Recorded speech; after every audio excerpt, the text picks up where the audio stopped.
Hi everyone, it's me, and today, Rick and Morty. Let's explore the fun adventures, but also the emotional healing. Thank you so much. Hey Rick, that season 6 premiere was really good, but like, thematically, what was it all about? And where does the show go from here? No time to explain, here we go! So, there was time to explain. Who has ever taken this long to vanish? I'm just gonna start the episode now, okay? Stop digging for hidden layers and just be impressed. Be impressed! Film Theory! Hello Internet, welcome to Film Theory, Hello Internet, welcome to Film Theory! Hi! Let's go! show that knows that what people call curiosity is just a chemical that compels animals to seek out knowledge. Ladies and Gromflamites, Rick Sanchez and the rest of his dysfunctional family are back. And guess who's back? Back again. They came back hard. Last week's season 6 premiere, Solarix, did not disappoint. I know there's been a lot of discussion lately about Rick and Morty losing its way over the last season or so, but if this new episode is anything to judge by, it looks like the show is coming back swinging. Huge lore reveals, check. My original Rick killed your family? Seems like you understand fine, Morty. That was A+ repiping. Hilarious moments, double check. Hey, remember like a second ago when you pretended not to know who Iron Man was? Who was that for? The introduction. Nope, impossible. It can't be possible that you don't know who is Tony Stark. Seriously? Introduction of a brand new villain? Check again. Oh, you found me! I shoot the first monitor too. But there's also something else that's hiding under the surface of this episode. Something new. Something that makes me hopeful for the future of the series. Healing. Well, there's certainly a lot of plot going on in this episode. Something that a lot of other channels have talked about exhaustively in recaps and explainers by this point. I see a whole lot less discussion on the themes of this particular episode. I mean, plot-wise, the show did more than enough to bring everyone up to speed with what they needed to know. I explained it fine, Morty. You're spoon-feeding spoons. But thematically, this episode is a pivotal moment for the franchise as the characters pull not just a full dimensional reset, but also a full emotional reset. So consider this less an analysis of what happened in the episode and more a breakdown of what I think this episode is actually trying to say to the audience. What themes are Rick and Morty going to be exploring throughout season 6? What themes are Rick and Morty going to be exploring throughout season 6? Because between all the sci-fi mind games and portal gunless dimension hopping, this show is doing something else. It's showing us two different and seemingly opposite strategies for coping with grief. I know. Animated therapy is everyone's favorite subject to talk about when it comes to their favorite wacky sci-fi comedy cartoon. But what Rick and Morty the show, and this episode in particular, have shown us is that traumatic experiences like watching your wife and daughter murdered right in front of you, those are things that are going to come with consequences. Not just consequences for the lore of the franchise, but also emotional consequences. Consequences that affect what these characters are and what they want to be moving forward. So, and case in point, maybe you can learn a thing or two from these fictional shows and apply it into IRL in real life. reset your portal guns and your expectations, loyal theorists, because we're going in. In case you missed the episode, here's what you need to know. The episode picks up exactly where Season 5 left off. Rick and Morty stranded on the destroyed remains of the Citadel and portal technology completely non-operable. They're eventually saved by Captain Space Beth. Rick accidentally resets all portal travelers back to their original dimensions, which sends Jerry back to a failing Season 2 marriage with Beth, Morty back to the Cronenberg monster universe from when his Jessica love potion went awry, and Rick back to the garage where he lost his wife and daughter. This one moment finally confirms once and for all Rick's backstory, that he was indeed Blue Pants Rick. He was built differently. He wasn't interested in being the smartest guy in the universe. Excuse me? Bro, Ricks don't pass on this. It also makes me wonder if evil Morty was also reset to his original dimension by this move, but that remains to be seen. Anyway, we see the prison of grief that Rick has created for himself, the voice of his dead wife Diane always one room away, in a day that's set to repeat infinitely. Meanwhile, Morty meets up with his original Jerry, who is not happy to see him. Summer and Beth have both died, and so Jerry has moved on with his life. He's a survivor. He'll do anything to help his chances. This includes stealing Morty's stuff, rejecting his help, and leaving him to die. Wrote this as fast cause had to set trap, thought you'd have cooler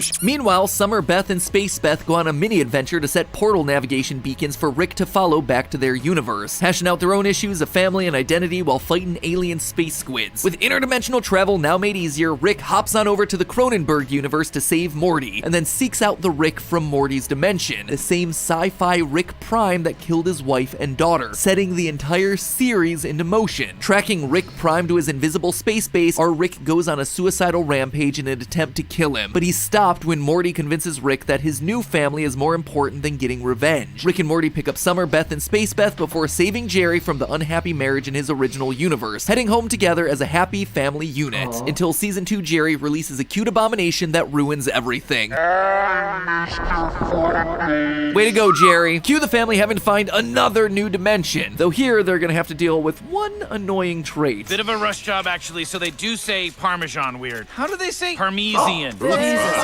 So I'm guessing that everyone picked up on the biggest running theme throughout this episode, Rick's grief over his dead family. The whole haunted by the digital ghost of your dead wife thing isn't exactly subtle. As Rick returns to his original dimension, we as the audience see that his past strategies for coping with the loss of his wife and daughter have been, well, as unhealthy and over the top as you would expect from a man like Rick Sanchez. Unable to fully accept the loss of his wife Diane, Rick recreated her as an AI, a literal disembodied voice that follows him throughout their home, always just out of sight and one room away. You thought if you could see or touch me, it might give you a level of comfort. But of course, because this is a creation made by Rick meant to torture himself, the AI is also eager to bring up the young Beth who tragically never made it past childhood. Did you find our daughter's killer? You'll find him. You always do everything you set your mind to, except keep your family alive. Well, Wow, that is honestly quite haunting if you think about it.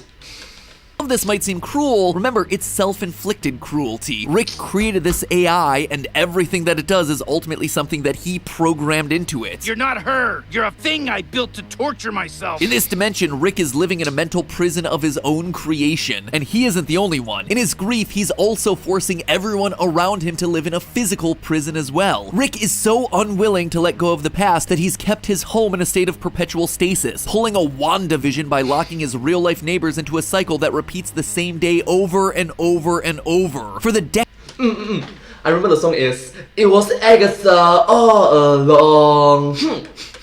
decades that Rick's been gone, his trauma has trapped the innocent bystanders in a never-ending loop, all because he's unable to let go of the past. They say my mind is held captive in a time loop, trapped in the day of a traumatic event by the agony of a formidable intelligence, that my body spoils and yearns for death. So in Rick, the show presents us with a man who clearly cannot let go of the trauma of his past. He's created a prison for himself. He submerges himself in suffering every day. Clearly, this is not the healthiest strategy for confronting your grief, something that the show repeatedly hammers home. Poor weirdo. I pity them. Wish they could let go and move on. Sounds healthy. Sure would be. But while that's already a powerful commentary on the power of grief and what it can do if it consumes you, this episode also shows a completely different way for a father to react to the death of his wife and daughter. And no, we're no longer talking about Rick here. See, Rick isn't the only man who's lost his family in this episode. As Morty returns to his home dimension, now a jungle-covered Cronenberg post-apocalyptic wasteland, we meet his original Jerry. Life on the hellscape has not been easy, and sadly, it was more than this universe's Beth and Summer could survive. We spent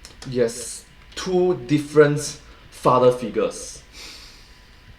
a long time in that ice. A gentle mutant licked us out, but Beth got sick and Summer didn't thaw right. By the time our Morty finds him, this Jerry stands alone against the world, a hardened survivor. But unlike Rick, who's been stuck in the past, Jerry's a man who's chosen to let go, to move forward, to get over the loss of his loved ones. Your mom and sister died, Morty! And I moved on from caring, and that is the best deal you will ever get, so take it. Jerry's worked so hard to get over this pain that he wants nothing to do with his own son when the long-lost Morty finally returns to the home dimension. So the show is very clearly presenting us with two different fathers, both confronted with the horrible reality of a dead partner and child, but reacting to it in two seemingly opposite ways. One, Rick, is stuck in the past, while the other, Jerry, is looking towards the future. Rick is desperately clinging to what he's lost, while Jerry would just as soon forget it all entirely, giving up everything else he had in his old life in the process. Now, whenever Rick and Morty shows us this kind of black and white contrast, it's usually the creator's way of trying to tell us something. It's almost as if the Rick and Morty writers are pitting these two opposite coping strategies against each other.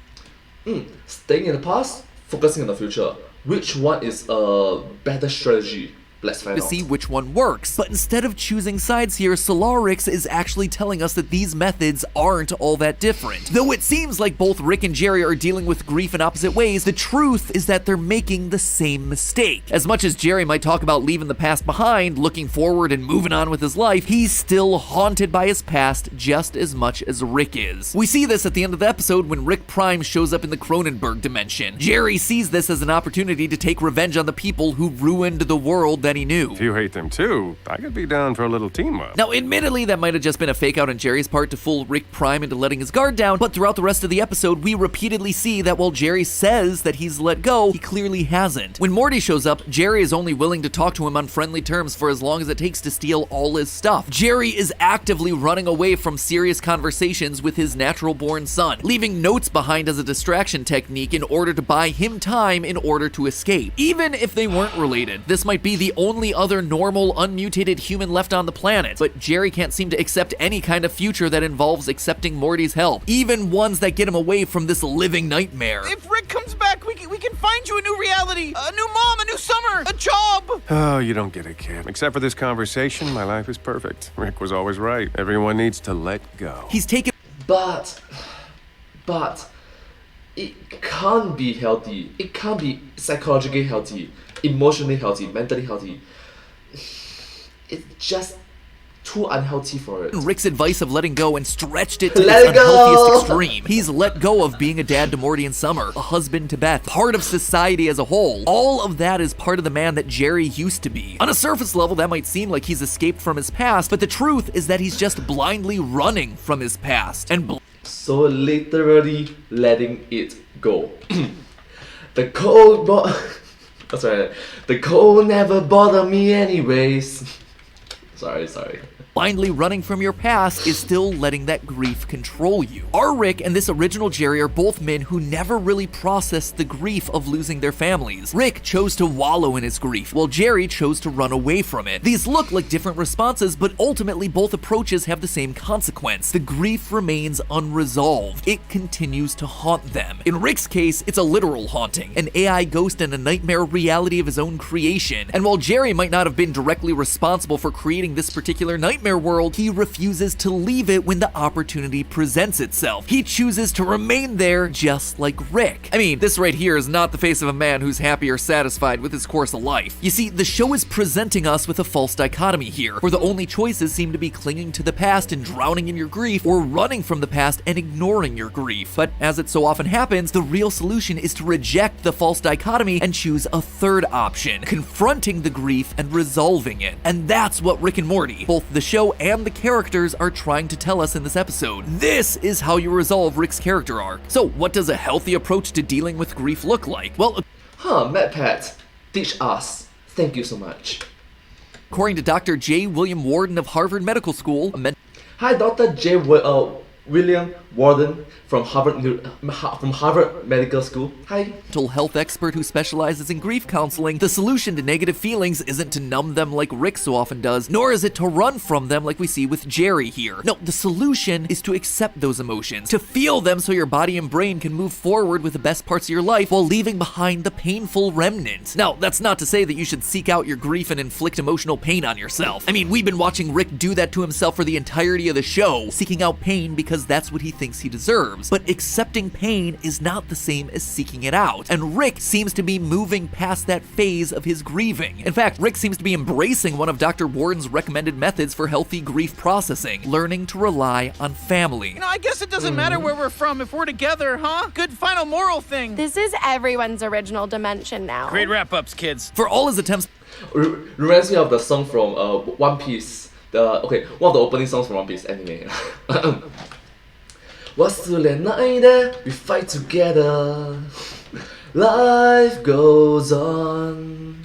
to push them away, in the end, Rick realizes the importance of family, even if the family he has now is a found family, assembled from variants and clones that he's gathered from throughout the multiverse. And when Mr. Frundles escapes containment and puts everyone at risk, see what happens. Though Rick is quick to bail on the entire dimension, notice the one thing he doesn't bail on is his family. I could have left you guys. You think the concept of family matters to me? I'm not even your Rick. That's right, Rick. You could have left them behind, but you didn't, because unlike Rick Prime, you care. Promise I'm not, bait to make that Rick come back? What? For you to be bait, the guy'd have to value something. In fact, I think we see the very moment where the switch flips in Rick's mind, when Morty doesn't let Rick continue on his mission to kill Rick Prime. Wow. Go down there, he's just gonna kill you! Good. What?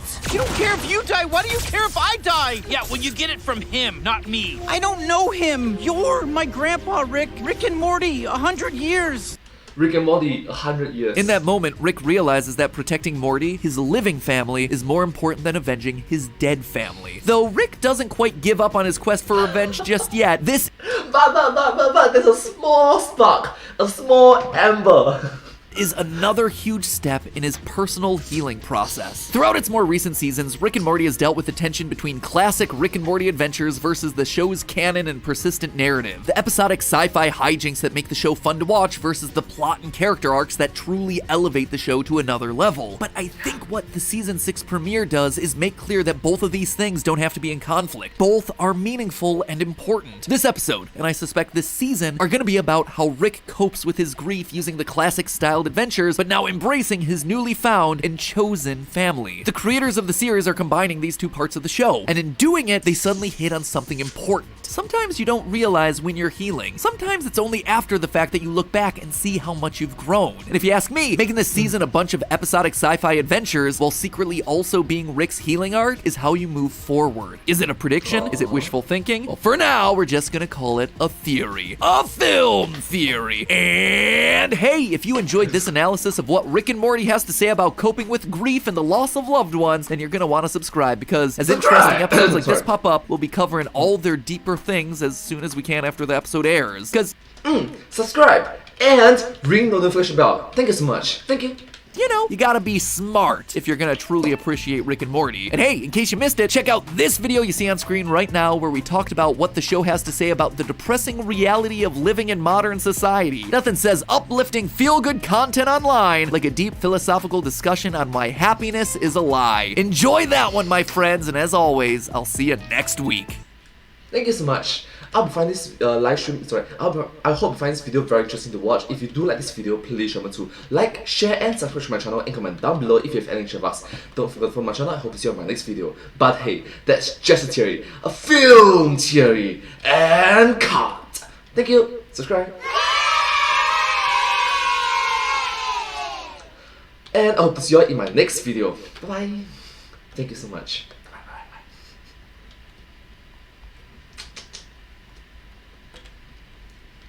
Wait, what was it again that he said? Wishful thinking?